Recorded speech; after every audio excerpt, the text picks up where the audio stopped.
Hey everyone, and welcome to Almost Cancelled. I am Peter, that is Connor, and we are going to talk about the OA Part 2, Episode 2, and it is called Treasure Island. So full spoilers for the episode, as always.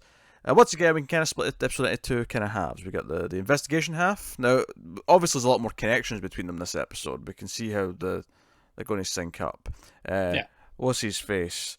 Ruskin, Connor from Angel. Like, he's working with Hap. That's the thing that's happening. All this stuff that's going on with the game and the weird house, we'll get into those details in a bit. This is all connected to Hap as well. Am I shocked that Hap in his short time here, because keep in mind he got here before OA did, it's not like they all came over at the same time. He's set up shenanigans. Of course he has. With these other characters. So that's going on. And you've got Kareem still investigating stuff, and he goes on a bit of a chase with this British woman. And then, of course, we have OA in the hospital and how Hap deals with her. Hits himself, makes it look like she's dangerous, so he can lock her up in solitary. Homer, even though he helped bring everyone over, doesn't seem to have actually travelled into the body like everyone else does. Yeah, which is interesting. And in fact, one of the first moments I regretted not having a chance to rewatch season 1 was in this episode. Go on. It's when he's like, she says, "Oh, I hear you," and because once when you travelled, you said you were in the ceiling, and then he goes up and sticks his hand up, and he goes, "Wait a minute, yeah, you said a hand showed up." I was like, I wish I remembered that moment before she said that, because I probably would have clocked that this is what it was when he put his hand up into the ceiling. Yeah. But I didn't because I couldn't remember it. But when she said it, I was like, oh yeah, I remember that. I remember that shot of the hand coming up. Yeah. And then the next bit, the commotion out in the hallway. Yeah. I have a vague recollection of that. Yeah. So it seems to also been going into the future as well as just travelling over into another universe. Which obviously begs the question, maybe Homer's just not there yet. Just not there yet. But why was he later than everyone else? I don't know. But I mean, if I don't know. Well, you say that, but then the implication here is that his mind, his spirit, whatever you want to call it, is actually around. It's just not went into the body, bizarrely. Yeah, that's true. I mean, although that was during one of the NDEs, right? That this vision was for him. So true. So that was when he just travelled over briefly, and yeah. Maybe it's because he's already travelled here before. Is it maybe something to do with that? Maybe. Like there's some sort of weird rule. But Joe, I appreciate about this episode. There's a lot of things we were talking about last episode that I feel like they actually brought a lot of them up when they were talking here. Someone finally said, "Well, what happened to Nina and other people?" And I was a little bit taken aback when OA just went, "I don't care what happened to Nina." I'm like, whoa. Come on, OA, have a conscience here. You mean I killed this woman? She's gone. She may be dead. You're like, oh, I don't care. Who cares? Yeah. And we build up to the ending, which we'll get to. But I was actually starting to wonder throughout the episode, like, did the other kids actually travel as well? Like, did BB-8 and the kids also travel to wherever their counterparts are in this world? I wasn't sure, but obviously the ending kind of answers that to a point. But we'll get to that. So, so Hap wants to know how she got here, because one of the things we were questioning is how many universes are there, and he seems to think there's lots, if not infinite. And he's they all came together because they did the movement together. They all came as a group, and also answered, he killed all their bodies. Basically, they're all dead. Yep. He injected them all. We get a flashback of them doing the thing, and he actually gave them all a drug so they'd all be dead in 10 minutes. So there's no bodies to go back to. Classic Hap. Classic Hap. Man, he's more and more like Lorca every single episode. It's actually kind of weird. Obviously, the first season of the OA was before Star Trek Discovery started, but it's kind of insane the similarities between his characters. It is, isn't it? Just given the subject matter and everything we're dealing with. So he's determined to know. But how did you found the same universes that we were in? How did you do that? Implying that she's special, and obviously we think she's special. We've always thought she was special because of the whole meeting the women and the angel aspect of things. Like, we've always had hints that she's kind of different. And later on, she just says she just thought of Homer, and that's how she got here. But we get her reunited. We get her reunited with the other characters, the other people that were captured, and we play with this thing. And at one point early on, Hap, if I have like one just kind of objective complaint about the episode, is that when they first crossed over, Hap's fake beard was particularly noticeable. Was a little bit, yeah. Yeah, I was like, yeah. I mean, clearly they just obviously Homer actually has a beard in these scenes and like most of this season, so the flashback I presume was just shot at the first At the end. or at the end. Yeah, it could have been either. I mean, if it was me, I'd do it at the end. Do everything you need, shave it off. There we go. Yeah, or it could alternatively just be a scene that was originally in season 1. Could have been, yeah. And they cut it just for we'll put that in next year. Who's going to notice after 2.5 years? Yes. So no, but he wants to know how she got there, and she's obviously refusing to talk to him. And he makes her look like she's crazy so that he can kind of just basically do what he wants. Ruskin does want her back, and he's having to kind of like talk his way out of that. But he puts Homer in charge of her, and he has a therapy session with her, and she tries to convince him of like who he used to be. We get these little glimpses of what happened in season 1, and she's trying to convince him, and so on and so on.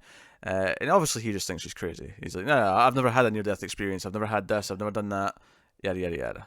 Right? Yeah, and Hap's just watching it all. Yeah, and Hap's watching it all. Because he's like, no, these are confidential, but I'm sure they are. And of course, at the end of the scene, it just cuts to Hap watching a monitor, just intently, just staring. Didn't really need to see that, to be honest. Didn't need to, but it's not like, it doesn't feel redundant either. It feels it doesn't. I just I didn't need to. I kind of figured he was watching. Yeah, of course he is. And she gets reunited with the others, and I'm reminding myself all the names.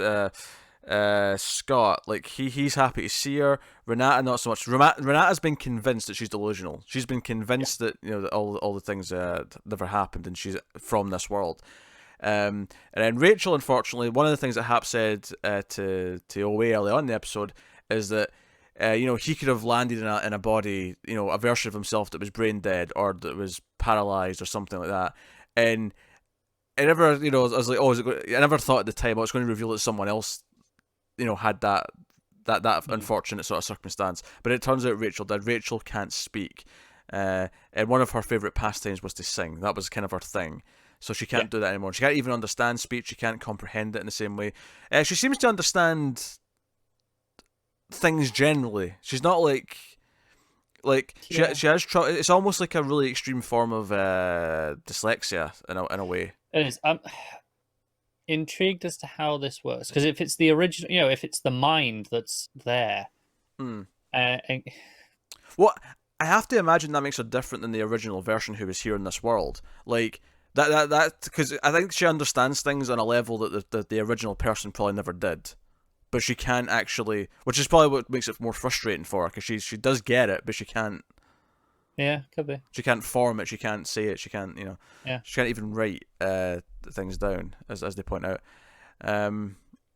But yeah, and we know that Hap's basically using her as as a lab partner because she can't talk to anyone. But he gets very upset when he catches, because Homer makes an executive decision to let Prairie back into the general population, and they have this interaction, and they're trying to figure things out. And Rachel, based on what she's seen, is trying to use props from board games to show them what he's trying to do, what he's doing. And we get parts of it. We get a house. We get the rose, and we get from the other plot. This is the stained glass window and all these things. It's all linking up.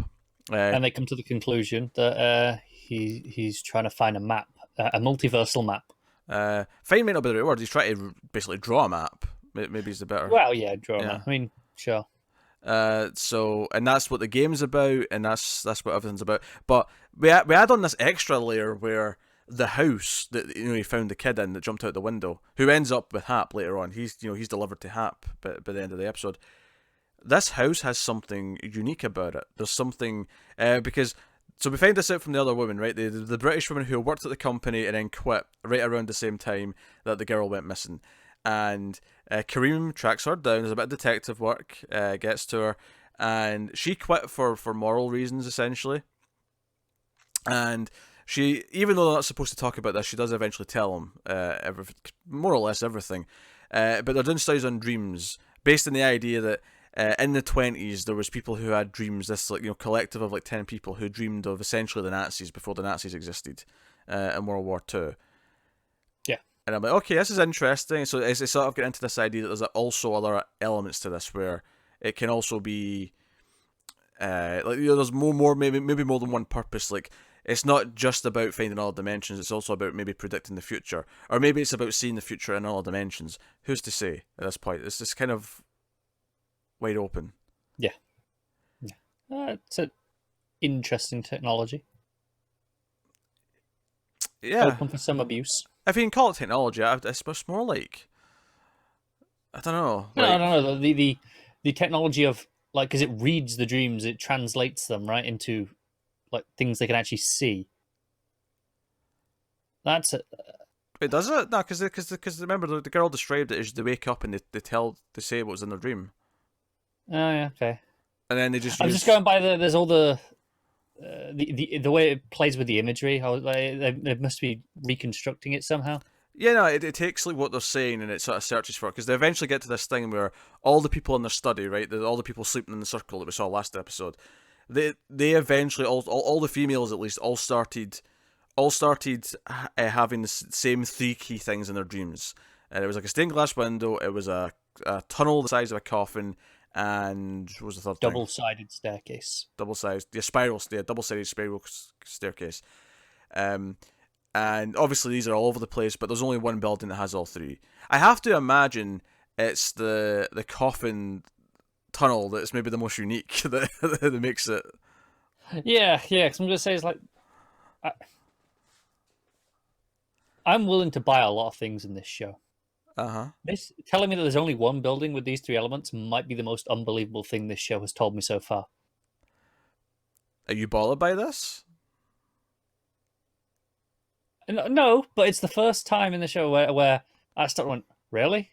I buy that there's a lot of spiral staircases with stained glass windows. This tunnel with this coffin size seems very particular. Yeah, fair enough. Yeah, and maybe there's a few of those, but you add that with the two other variables. Sure. I don't know. You sound like you're not really enjoying it still much, to be honest. You're being very. I'm enjoying it a lot. This one a lot more. I don't give a shit about the other side of it. I don't care about this detective character. I just don't. So even though it's more interesting things in this one compared to last time on that side of the plot, I'm finding that side a little bit tedious. I don't know. I'm into it because it's more about the mystery for me than it is about him specifically. He's fine, but like it's just more about the uncovering the thing and how some of it clearly connects to what we already know about everything else. Because obviously, eventually he discovers the name Nina, right? And he's like, "Oh, look up this woman for me," and it turns out, "Oh no, she's been committed." It's like, "Oh wait." So it seems like next episode. Well, actually, maybe not next episode. I've got a feeling next episode might be all back on Earth 1. If we're calling this Earth 2, then Season 1 Earth is Earth 1. Yeah. I've got a feeling next episode may all be Earth 1. It may not be, may cut back and forth. It might just be the first time we get to see Earth 1 properly, but but I feel like he's going to meet her soon, and whether or not he believes it, because obviously people, other than the others who have travelled, anyone's having a hard time believing her. But like, understandably, it's interesting. You were saying how you miss seeing the other characters from Earth 1 last episode, and it gets to that point in this where she's really like breaking down, and she starts drawing their faces. And that's the moment where I was like, oh, is this her realizing that maybe they travelled over too, or something else? Like, is there more to this? And I have to admit, the final scene I got really excited by, because it was one of those things where, first of all, we have like Hap doing experiments on this kid, and he's got like this thing in his ear that apparently all the kids who go through this end up with. Yeah, it's from the brain. It's a seed in the brain, and the house activates it. Yeah, and she sees Rachel, kind of plays it risky trying to get into this secret room that even she's not allowed in. She sees, we don't get to see what it is, but she sees something. It's a giant beanstalk to another dimension. she freaks out. She freaks out. Hap, pulls her back. But whatever she saw was enough that she immediately just tries to kill him. She grabs the knife. Well, yeah, what is it Hap says? He says something specific about what it was, like this important scientific discovery. It was a very key line. I can't remember. It was a great scientific discovery or something like that. That's currently happening. Like, what the hell is this? Yeah. Well, I'm sure it relates to everything, but I'm assuming the reason why it horrified her so much is because I'm going to assume that like all these dead kids are like tied together or something like that into a device. I don't know. Like, I'm assuming it's something really because it's not like she would necessarily understand if it was just something technical looking. I'm assuming there's something like horrific about it, and that's why she reacted that way. But she immediately tries to stab him. And he just pushes her off. He doesn't. I actually thought he was trying to like snap her neck at first because of the way he kind of turned her head. But he's actually really surprised when he looks down and she's like lying there dead in the blood. Yeah, I think he was just trying to push. Yeah. I think it was because the combination of he's stabbed, he's got the scissors in his pocket, so she's reaching for them to go to get him again. That's why he's tilting at that funny angle, I think. Yeah. It's relatively accidental. Relatively. It's manslaughter, not murder, right? I mean, at this point, he's kidnapped people for like 7 years. So I mean, at this point, he's a lost cause. I'm not saying he's innocent. Yeah, I'm just saying I don't think he actually intended to kill her here. He's at this point, he's got like 5 people he's kidnapped for 7 years, plus this manslaughter, plus dead bodies. Wrongful incrimination now, as everyone he's like admitting to he's a hospital, but yeah, so she's dead. But we have this thing. So this is because I love when the OA gets weird, because this is the thing I loved about this show was its atmosphere, and then when it gets weird and does things in an interesting way that most shows wouldn't do. And it reminds me a lot of Lost in a lot of ways, where something would happen, like, wait, what's happening here? And you'd kind of get parts of it as it was happening. So it goes into her eye, right? The camera goes into her eye, and we see like the lights floating around, right? And it's almost like it makes little pairs and lines connecting the pairs, and then it sort of like disperses. And then we keep going through the eyes, if we're going through like a tunnel, say, or whatever, and we end up in a street of houses. And I went, this looks like the houses from the first season. This looks like the neighborhood, right? And then the camera's just slowly going down, and I'm like, I'm loving this at this point, because I'm like, okay, this is doing something now. Like you get that feeling like this is one of those moments, and it turns and there's an open door, and I went, oh yeah, that was one of the rules last season. Like, whenever they did the thing, they all had to leave the doors open. And I'm almost wondering, like, is this kind of like maybe OA didn't know this was why they had to do it at the time, but there's like a reason for this. Like, they all have to leave their doors open because Rachel's spirit, for lack of a better word, seems to go into this house, and we don't know what house it is exactly at first. Turns out to be Bucks from season 1, and it goes up into her room. And then we realize that it's her. There's like a sort of a bit of light in the mirror or whatever it was. I can't remember the exact sort of like flicker, but and that's where the episode ends. It's like, okay, now we're back to these characters, kind of thing. And the thumbnail for the next episode makes me think it's going to, at least if it's not all in those characters, we'll be cutting back there. I didn't look at the thumbnail, so I didn't know that. Well, not always. The ending makes sense. Yeah, well, it always comes up to me because the screen that it goes to when it ends, because OA ends really abruptly. It did this in season 1 as well. It just kind of quickly goes. It always gives me the full screen image is always the next episode's thumb. I wonder if it just depends on what device you're watching on. Maybe. But no, I love this final like 5-10 minutes. Like, everything would happen, Rachel, and then this journey back into this Earth, and like, how does this connect with these characters? Are they going to transport and they've just not done it yet? Is there like something else? Are they going to how are they going to end up in the plot somehow, even though they're stuck on Earth 1 still? Yeah. Definitely throws away your theory last episode that we're not revisiting that world. Oh, it was just a theory. It was just like a possibility, but here we are, we're doing it, and I'm excited that we're doing it. I'm excited to see these characters again, and like, do they try and travel again as well? Like, maybe Homer didn't even travel across. Maybe the way they get over is they find Homer. If Homer somehow survived, the drug that he was given. Yeah. Maybe someone found him, but I don't know. I was fascinated by this. I'm digging away again. Yeah. I like this one a lot more. I like all the stuff with everything with Prairie and that side of things. I'm really into. And that extends to Hap and his experiments and the other kidnappees. Yeah. Just the other side of things I just found a bit tedious, personally. But there was less of it this time. So I don't know. I'm enjoying the investigation. Like, I was really interested when he sees the security footage from across the street. How there's literally no footage of anyone entering that house for like 4 weeks until him and the kid went in last episode. Yeah, they went in the back somewhere. I mean, yeah, that's the obvious thing, but you would think the police might have thought of that and say, oh, there's a back entrance, or There's Yeah, well, there's something a tunnel else. in the basement or something or other. Yes, well, the tunnel that's coffin size. Maybe that's how they're sneaking in there. Yeah, But it added this extra little layer, and I'm like, oh, okay, all right, okay, I'm into this. Um, but no, I like theorizing about this show, and it has this unique feeling to it, and I think in episode 2 now it feels like we're deeper into that now, yeah. and I'm kind of along for the ride. Um, but no, I no, I'm fascinated. I genuinely have no idea where this is going. Like, and I probably felt the same way in season 1. But although I think at a certain point in season 1, it was like, okay, it's going to be about her eventually completing this and maybe going somewhere, but we didn't know Yeah. where. Right? It was still very vague. This season, obviously, I'm expecting the plots to intertwine, and I'm expecting, you Yeah, know, I mean, so far we know, right, Hap's goal, because before his objective was just, right, how to travel, right? yeah, He's done that now. His next objective is direction, how to navigate. Yeah, navigate, specificity, and then why? What does he want in all the other worlds?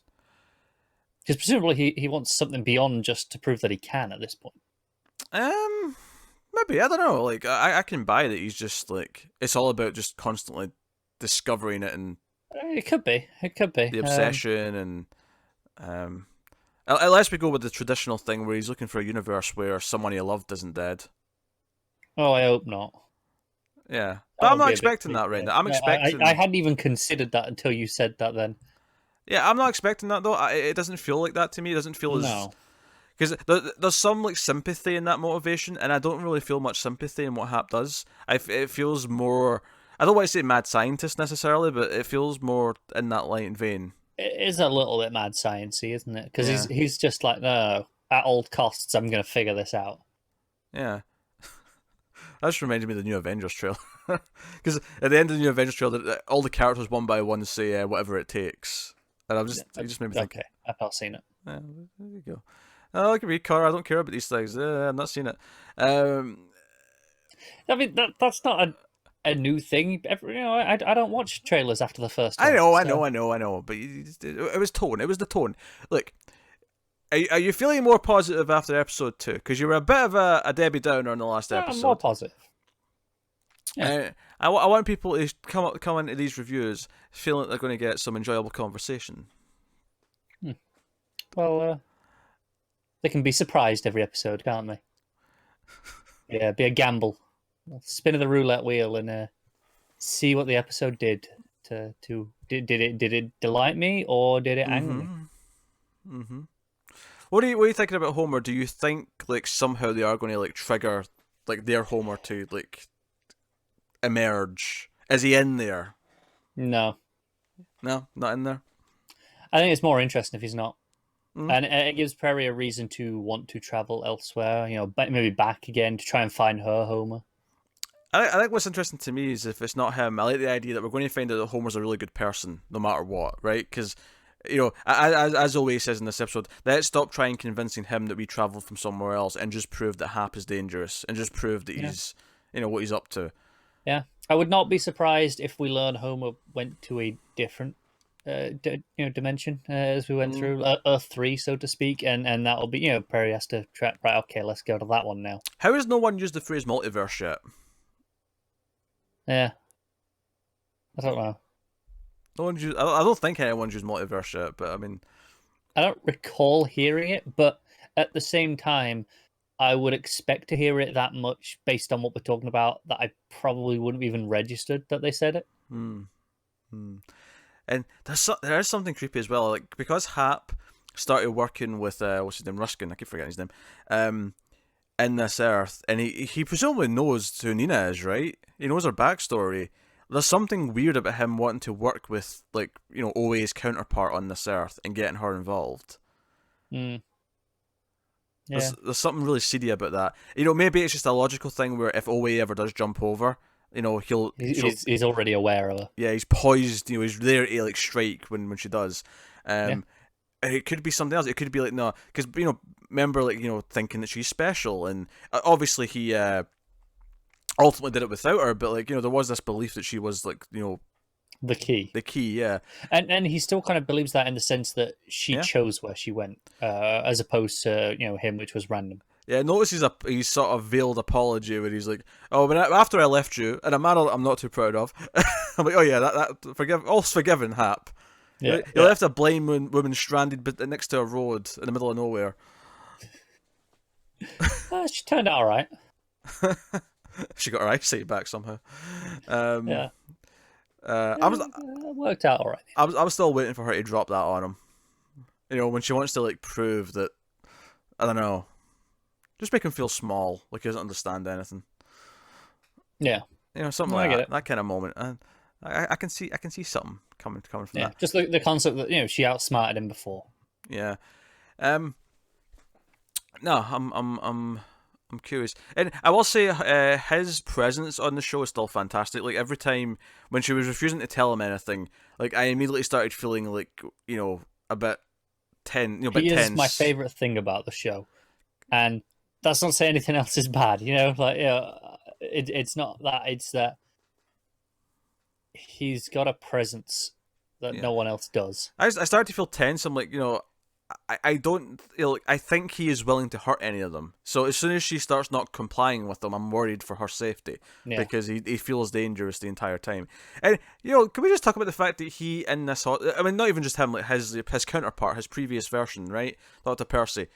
He has this office. This is at the top of a spiral staircase that has this. It's like a little like penthouse office at the top of this building. It is like the most like, I don't know, like elaborate, like fancy office ever. He's borderline a Bond villain. Yeah, that's what it feels like. It feels like this special location. Yeah. But no. Well, Hap's an egotistical bastard. What's new? In every universe apparently. But I look forward to more of the characters interacting with each other. It felt really warming when they reunited for a while. And I'm excited to see the other group in the next episode. So, but that has been episode 2 rather of the OA part 2. Looking forward to episode 3, which should be the day after tomorrow. I hope we're doing our best to stick to that schedule. But this has been episode 2. So let us know what you thought of this one in the comments below. Like and subscribe, all that stuff. Get us on the Twitters at mailed_fuzz for channel updates. If you want to support the show and the channel and everything we do here, head over to patreon.com/mailfuzztv. Where you can support us for as little as $1 per month. But otherwise, that is us. So thank you once again for watching or listening. We always appreciate it. Keep watching TV, guys. Have you got any vanilla?